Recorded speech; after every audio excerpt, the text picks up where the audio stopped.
This was the largest unsolved serial killer case in the history of the United States. Most homicide cases might have upwards of 200 pieces of evidence, but in this case, we're looking at about almost 10,000 items of evidence. It's unprecedented. This is the story of America's longest-running and most prolific series of murders. For over 2 decades, the citizens of Seattle quaked under the shadow of the Green River Killer. What you need to know about the Green River Man. A murderer so brutal that by the time he was caught, over 48 women had lost their lives and been dumped like rubbish across Washington state.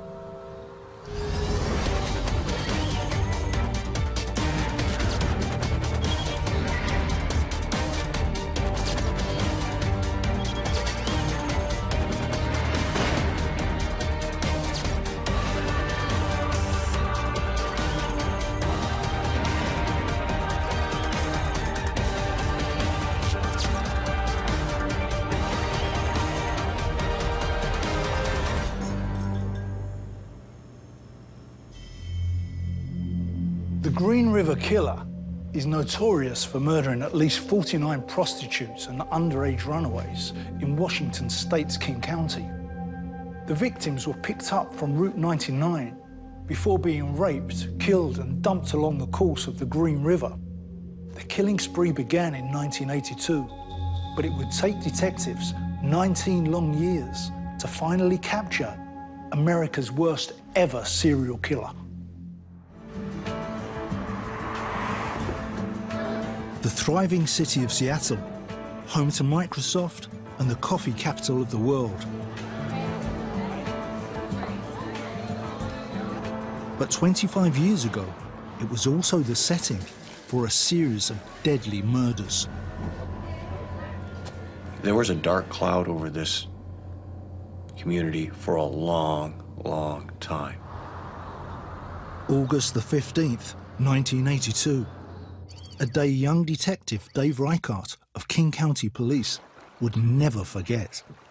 This rafter had drifted down the river, so as he's drifting down the river, he sees what he thinks are 2 mannequins that are placed up against the bank of the river. And it looks like they have a couple of rocks placed on top of them to hold them.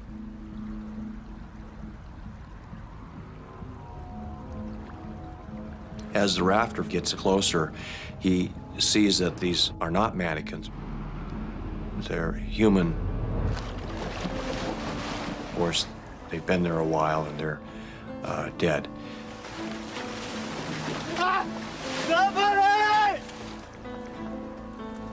Well, I was a brand new patrol officer. I'd been on the street about 30 days, and one of the calls I responded to was the girls in the Green River.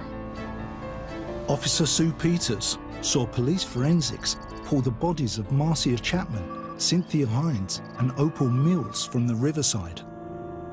Just being at the riverbank, seeing the victims' bodies in the water, it was, you know, shocking and upsetting, you know, that someone came to their death in that manner.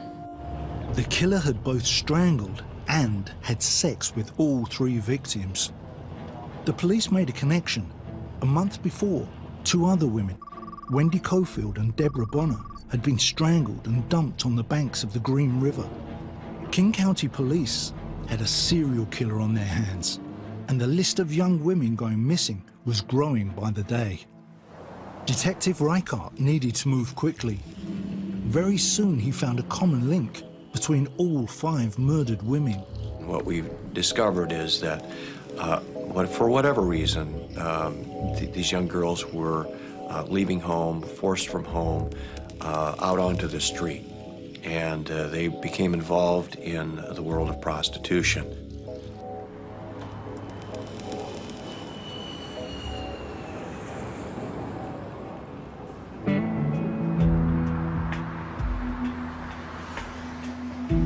Just off the Pacific Highway, en route to Seattle Airport, lies the notorious SeaTac Strip, still the most lucrative area for prostitution. In the 80s, this was the hunting ground of the Green River Killer, and it was here that the police began their investigations. Have you heard about a girlfriend of mine. A guy out here raping and hurting some of the girls? I'm sure there is. The secretive lifestyles of the prostitutes and a reluctance to report customers' violence to the police made them the perfect targets. Your job is to get in a car quickly and disappear into the night and do what you're paid to do. And then, if you're lucky enough, you can come back and do it again more than once that night, make additional money. But if you're not... Where's the money? It's here. You end up dead and you don't come back.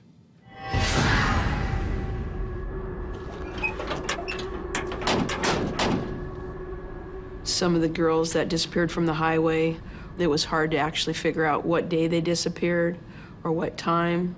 A lot of these witnesses were alcoholics or drug addicts themselves. So to try to get them to remember, were they next to Deborah Bonner or Marcia Chapman or Opal Mills or any of the victims was almost impossible.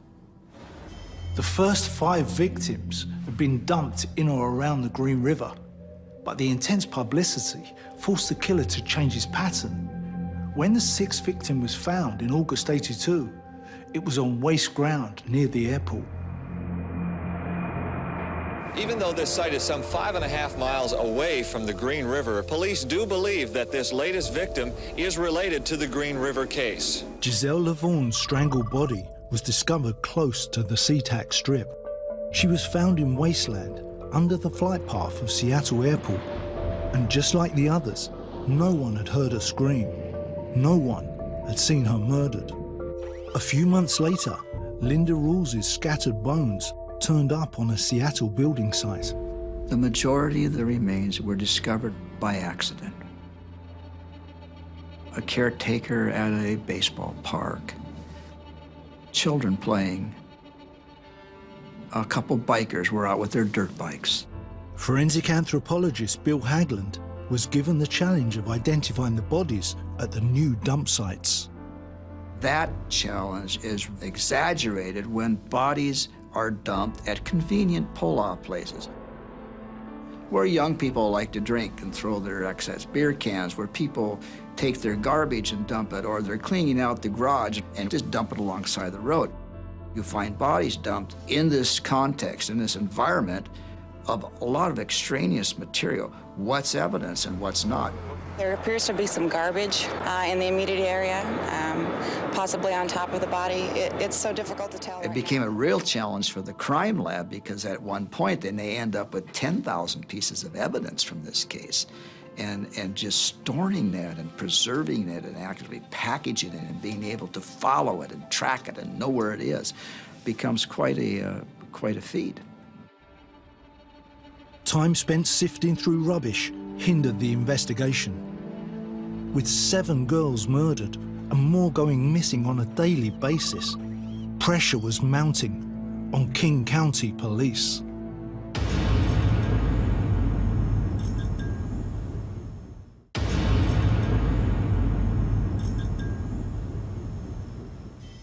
Between 1982 and 1983, the bodies of 7 young women were discovered in King County, Washington.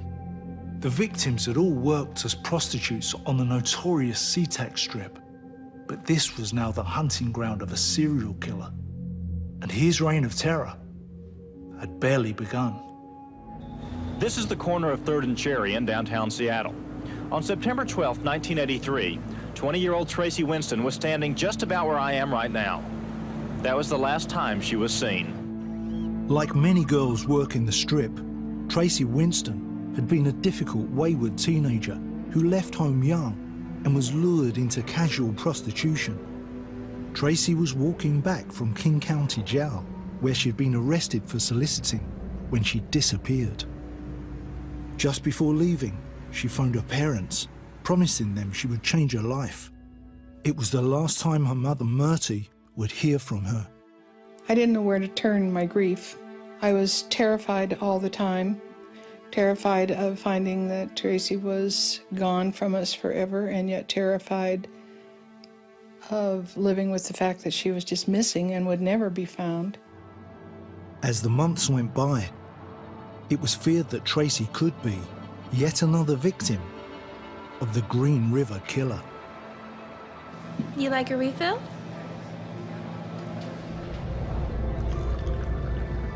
Ashtray? I don't smoke. Can I get you anything else? Just the check. Then, in May 1983, an eighth body is found 32 kilometers away in Maple Valley. Carol Christensen was not a prostitute. She was an employee at a local bar in the south end of Seattle. Carol Christensen did not fit the Green River killer's usual pattern. Her murder confounded detectives.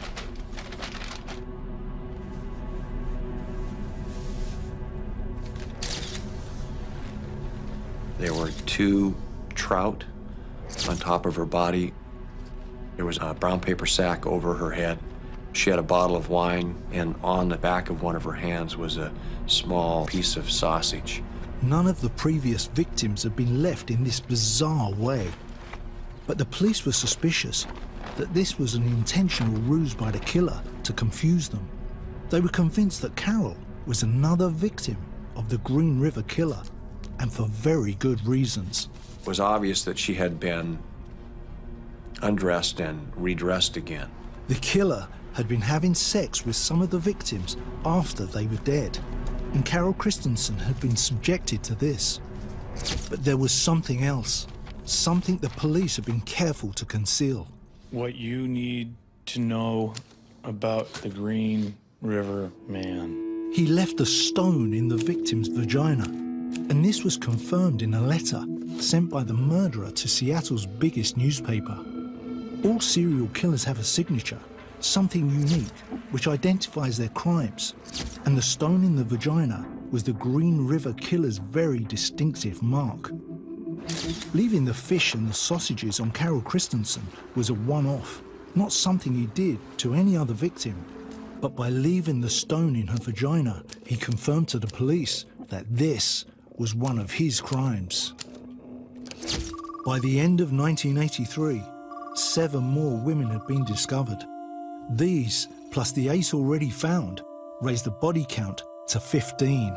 We were sad and ripped apart inside because someone else had been killed, but at the same time you're hoping, okay, now this is the case. This is the one that will solve the whole puzzle. We'll find that piece that will tie this all together, and we'll be able to stop this and put this guy in jail.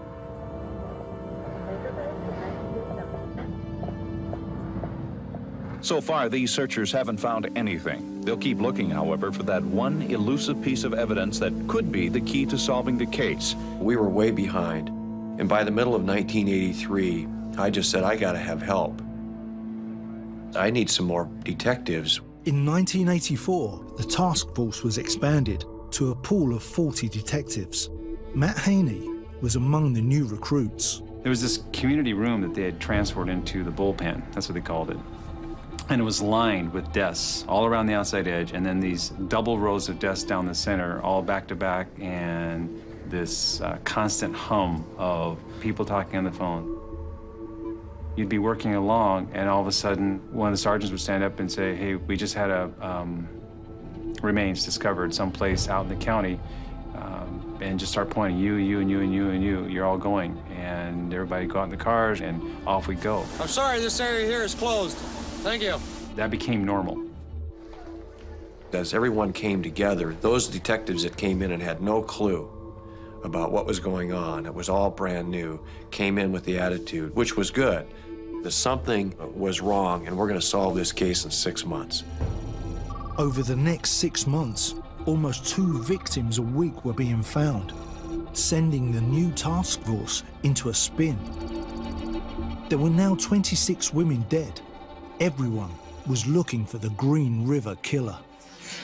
30 members of Explorers Search and Rescue Units spent the day in the rain. They hoped to find clothing, jewelry, or other identification connected to the women on the Green River list. The forensics team recovered thousands of items from the crime scenes, but the real clue lay in what they didn't find. We sift every single piece of dirt, twig, anything that's there, and we never recovered jewelry. So we knew the killer was taking the jewelry. And generally speaking, when a killer takes the jewelry, he's keeping it somewhere. Where was the missing jewelry? If police could locate it, they could find the killer. Let's hope they catch him, that's what I hope. By now, the case had caught the attention of the American public. Pretty scary. You know, 3 of them found by our school in just a short a time. I mean, this guy must be crazy. Everyone was asking, who was the Green River killer? King County Police were swamped with tips on potential suspects. Oh, there were thousands. I mean, not hundreds, but thousands of people that were tipped to us that really needed to be followed up on. Out on the strip, undercover female officers posing as prostitutes hoped they would ensnare the killer. I mean, you can sit out on the highway in a patrol car or as a plainclothes officer 24 hours and, you know, you have all sorts of characters out there. I mean, how do you pick the one that is the serial killer? Despite an all-out undercover effort to trap the killer, the death toll continued to rise. This led to a worrying new possibility. Could the Green River killer be a policeman? All right, ladies, hold it right there. You're both under arrest. What? Prostitution. There'd been a lot of focus that if it wasn't a police officer, then maybe an ex-police officer or someone posing as a police officer. Get in the car right now. I'm waiting for a friend. I don't care. Get in the car right now. Show me your badge. You're looking at it. Anyone can buy a badge and use that, and unfortunately, anyone can buy a gun. We had tons of officers out there on the street. You just can't charge someone because they're doing all this weird stuff out on the highway, or they're circling the girls, or they're picking up the girls. That doesn't make the case. We had no physical evidence that was going to connect us to any one suspect at this time, so it was a matter of tracking down these people who were picking up prostitutes and then backtracking with their life to try to connect them to the victims. Tired of hitting dead ends, the task force appealed to psychological profilers for help. What type of man were they looking for? One of the things that we were told is that the person responsible for this may try to inject themselves into the investigation. And so we did get some people who called, and one person in particular was Melvin Foster. Suspect Melvin Foster looked promising.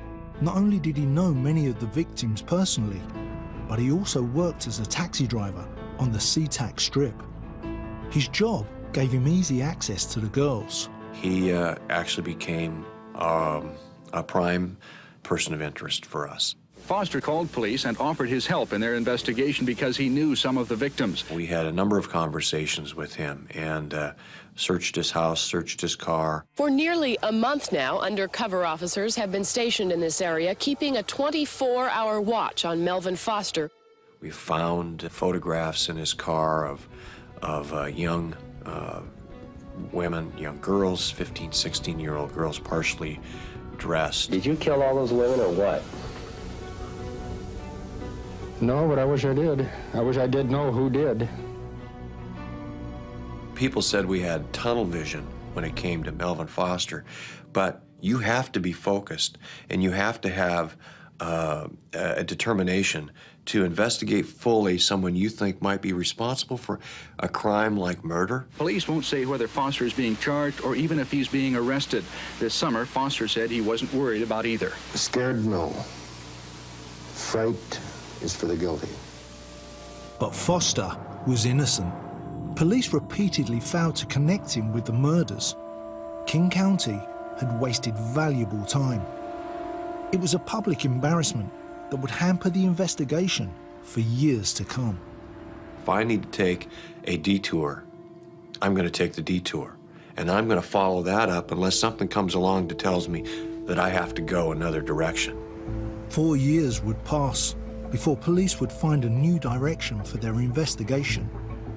But at last, a pattern began to emerge, and King County Police had a new focus.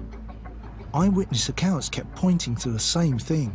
The murderer drove a pickup truck. One of I think the most important leads we had involving the pickup truck was Maria Malvar. Marie Malvar was a young Filipino prostitute who was missing. She was last seen by her pimp, boyfriend Bobby Woods, getting into a pickup truck on the SeaTac Strip. He was actually watching Marie work and saw her appear to make a date with John in a pickup truck. And he even later related to me that he never followed her on dates. I mean, it just wasn't his, but for whatever reason, he followed her this time. And they drive northbound on Pacific Highway South. He, according to his statement, said she just didn't look comfortable, she didn't look right. The pickup vanished into Military Road, and Bobby Woods lost Marie. Bobby drives around, doesn't see her, drives back to the location where she was picked up and just waits. Marie never comes back.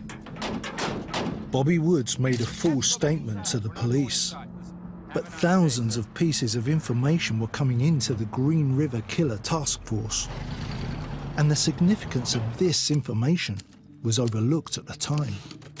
What you need to know about the Green River Man. Many more young women would die before police would realize just how close they'd come to the killer.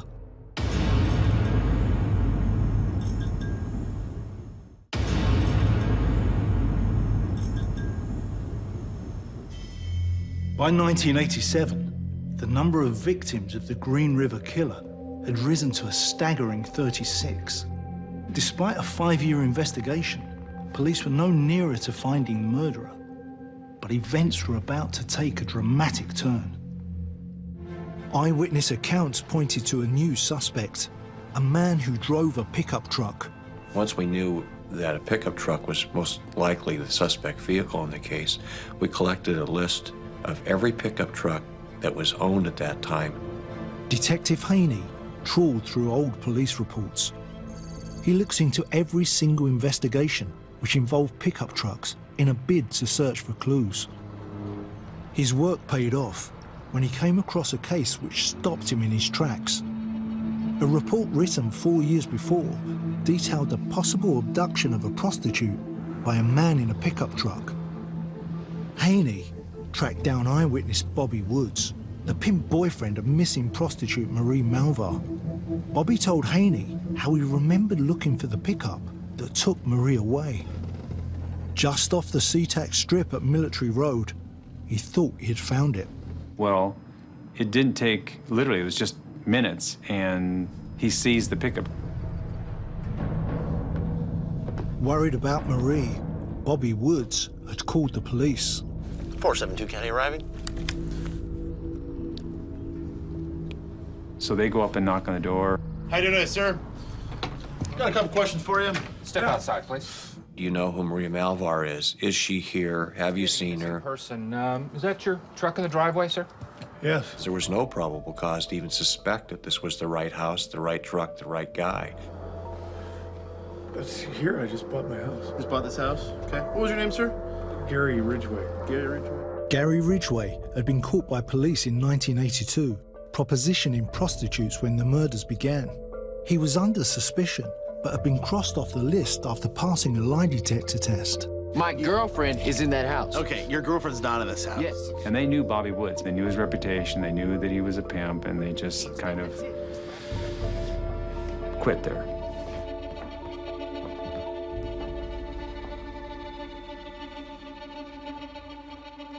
The report on Marie Malvar had been filed away and forgotten, but Marie was still missing.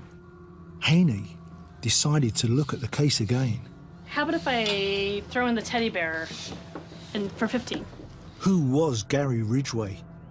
Haney discovered he was a divorcee with a son from his first marriage and now lived with his girlfriend Judith. For 32 years, he'd worked at the Kenworth factory where he spray-painted trucks. Haney asked to see Ridgway's timesheets to check out where he'd been when the 36 women were murdered. He had all these different missing time, location, dates for different victims that were in the morning, they were in the afternoon, they were on weekends, workdays, evenings, and yet Gary's schedule always fit to make him available. At last, Haney was onto something. The next step was a search warrant, but to get one, he had to have more proof.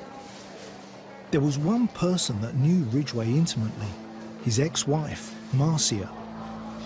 Haney asked her to show him the places she and Gary used to frequent.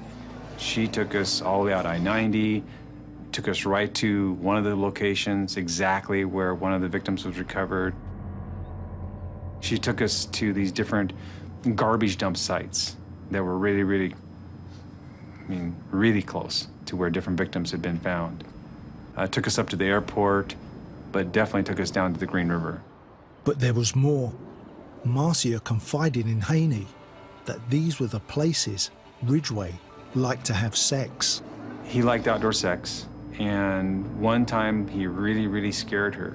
She was walking around the back of the car, and suddenly he appeared behind her in the dark and started choking her from behind. And after he chokes her, then he apologizes, and she says, you know, frightened and indignant and everything else, and he says, oh, well, that wasn't me, and that didn't really happen. And it was just one of these bizarre incidents that, again, would fit with somebody with a bizarre behavior. Haney was granted a warrant to search Ridgway's house and his workplace. The police hoped they would find jewelry stolen from the murdered girls. There had always been a belief by many that once we found the killer, we would find evidence of trinkets or, you know, something. But the police's high hopes came crashing down. I was hoping, and I'm sure all the detectives were hoping, that we would recover some items linking him to the victims, whether it be identification or trace evidence. Those things were important for us, and that's what we were there looking for. And it turned up negative. Haney's bosses were nervous. They couldn't risk another scandal like Melvin Foster, who had turned out to be an innocent man. Fright is for the guilty.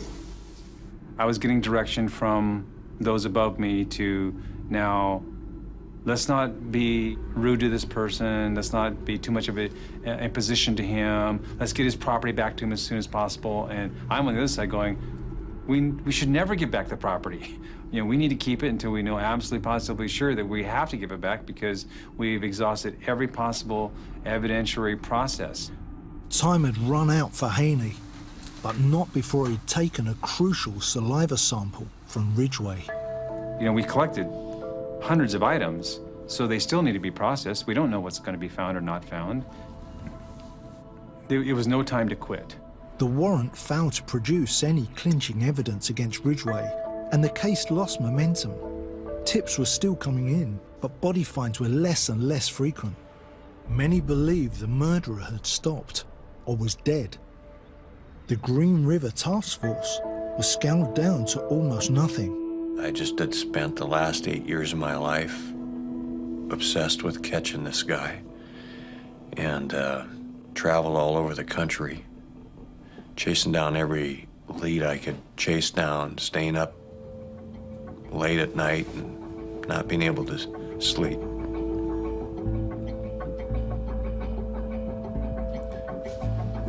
And then it was over.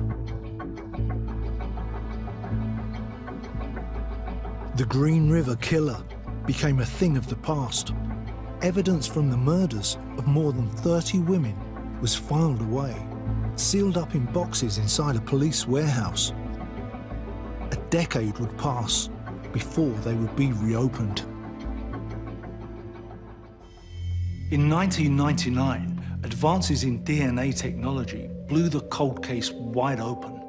Old evidence languishing in storage was painstakingly retested, and unidentified victims finally had a chance to be named. The first victim to be identified was Tracy Winston. 16 years after her disappearance, her mother, Myrtie, finally knew what happened to her daughter. Her remains were actually found in May of 1986, and from 1986 until 1999, her remains were in the medical examiner's office in Seattle. But we didn't know that because the remains were not in total. Advances in DNA also gave police the chance to identify the murderer. The Green River killer had made a fatal mistake. The stones he plugged into the victims' vaginas had preserved his sperm inside them. This meant vaginal swabs taken at the time held the killer's DNA. Vaginal swabs are basically, they kind of look like a long Q-tip with a little cotton swab down at the end. Police scientist Jean Johnston was under pressure. She needed to extract the killer's DNA, but the evidence was old and fragile. The cotton material was pretty much all gone, but you could tell that there was still biological material clinging to even the sticks. All Jean needed was one sperm to be present, but with such a tiny sample, the chances were slim. We put it in a little plastic tube and add some of our liquid chemicals to it, and actually extracts off the cellular material. And then we can make a smear, a microscopic smear, and look at that under the microscope. But was there sufficient genetic material for Jean to make an identification? I remember being able to look at the slide, and there weren't a lot of spermatozoa on there, but there certainly were several. And I knew if there were several, there was a chance, even if the evidence was decades old, that I might be able to get a DNA typing profile. 2 other samples taken from victims in the river had also been tested by Jean's colleague. She'd matched exactly the DNA profile she'd extracted to a saliva swab taken from one of the police's prime suspects. Jean and her colleague watched as the results came through. She knew that it matched it, so she was just jumping around in that room. She was just so excited. And I started to share her excitement because I could see that it was going to be another matching profile. Matt Haney was working for another police department when he got a call to come back to King County and hear the news. They sat me down and they said, it's Gary. And I said, what are you talking about? And they said, the DNA evidence came back, and it's definitely Gary. And we want you to come join. It's a secret task force. You can't tell anybody. And of course, my mind is racing, and you have this elation of, finally, you know, we're going to be able to do something. It was a moment that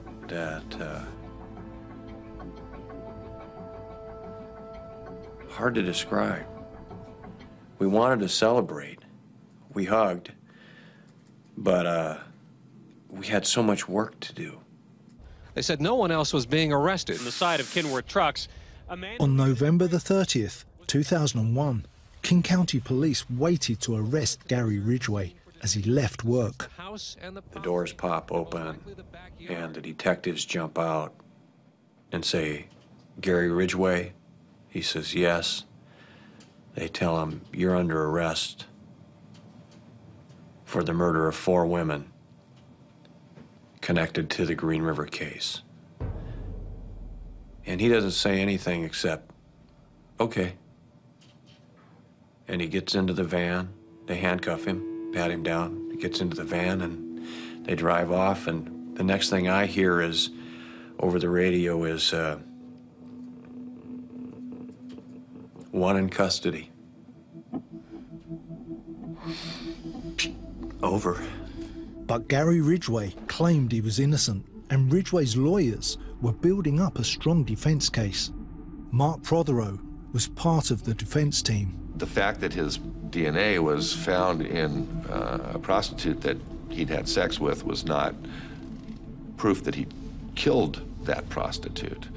It was proof that he'd had sex with them in proximity to the time they were killed, and certainly suspicious, but it wasn't arguably proof that he'd been the actual murderer. The DNA evidence they hoped would catch Ridgway was not enough. The police needed more for a conviction. They needed to link Ridgway directly with the murders, and their best hope to do this was microscopy, the analysis of minute particles through a microscope. The police reached out to Skip Palanek and his team of experts, who have a worldwide reputation in this field. Been called in to work on a number of, I guess what you call high-profile cases over the years. Skip was asked to look again at items of clothing taken from the victims, and more importantly, ligature used to strangle them. Would he be able to find particles so tiny that they were missed the first time around? And would he be able to match them with particles found on Ridgway's clothing? All of a sudden, what we start finding in this dust, this fine dust, is little particles of paint, but not just any paint, spherical particles of spray paint. Particles which were maybe sometimes 80 micrometers, 100 micrometers, 50 micrometers in diameter.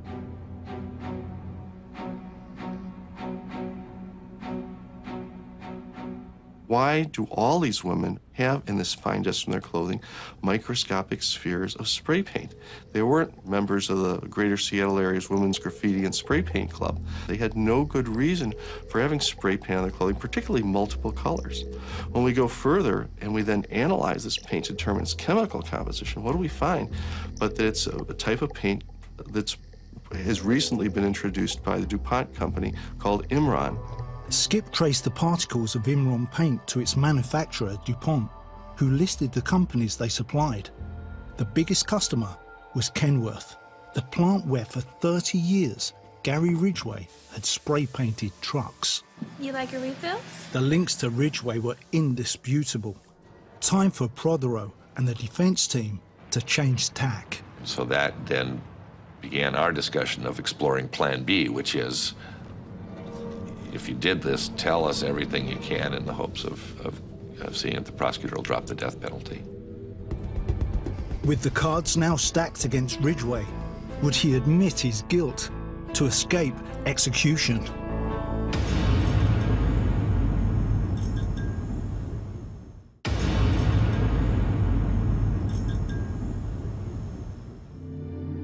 After 20 years of hunting the Green River killer, police finally had their chief suspect in custody, lorry painter Gary Ridgway. He was charged with 7 of the murders, but detectives had nothing to link him with the other 37. What they needed now was a confession. Defense lawyer Mark Prothero offered to help Ridgway escape the death penalty if he admitted to everything. Ridgway asked to talk to Prothero in secret.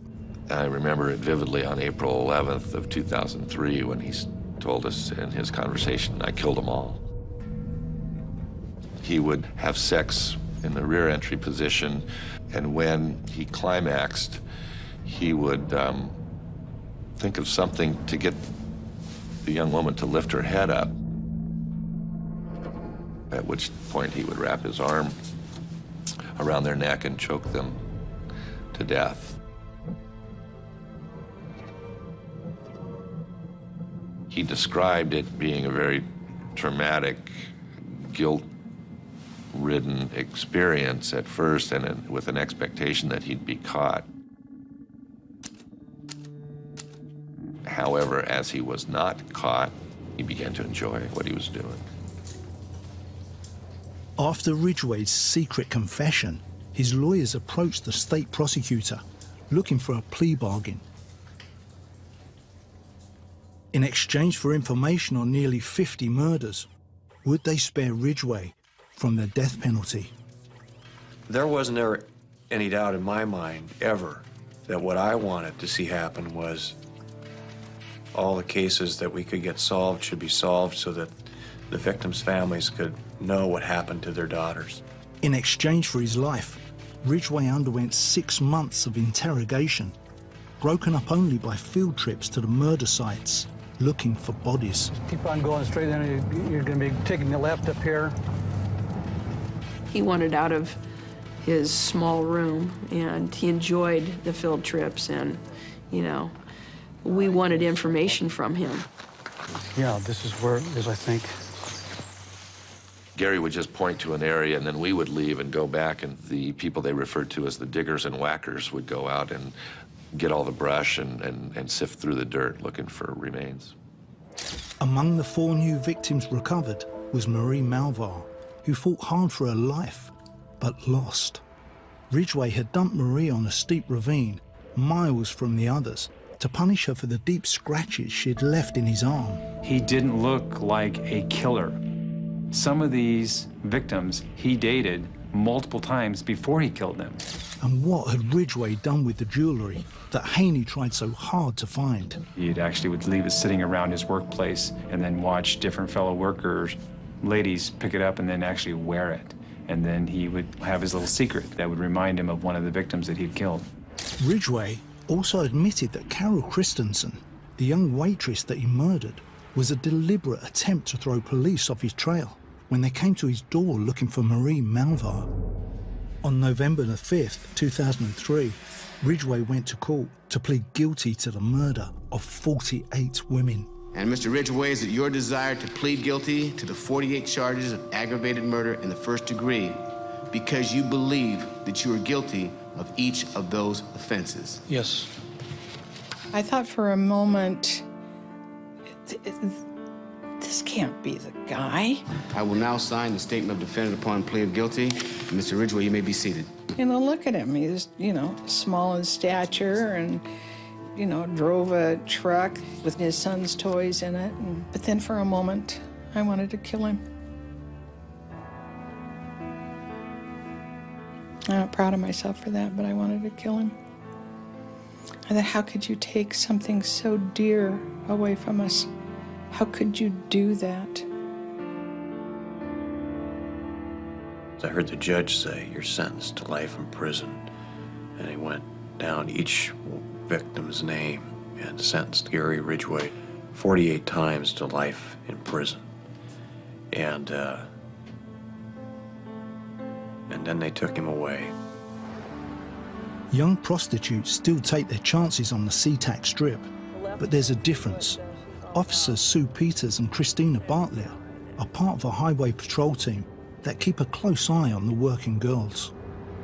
Well, after Green River and seeing, you know, how that destroyed families and young girls, you know, of course we're out here because, you know, we want to do it and we care, and, you know, they do need someone to turn to. We come out and contact the girls. We give them our business card so they can reach us at any time if something happens to them. The relationships that have evolved from this, we've been able to catch a serial rapist who clearly, in my opinion, was headed to be a serial killer. Sue and Christina work to ensure nothing on the scale of the Green River murders can ever happen again in King County. New bodies are still being found, and it's believed Gary Ridgway may have claimed more than 70 lives. Now in solitary confinement, Ridgway will spend the rest of his life behind bars.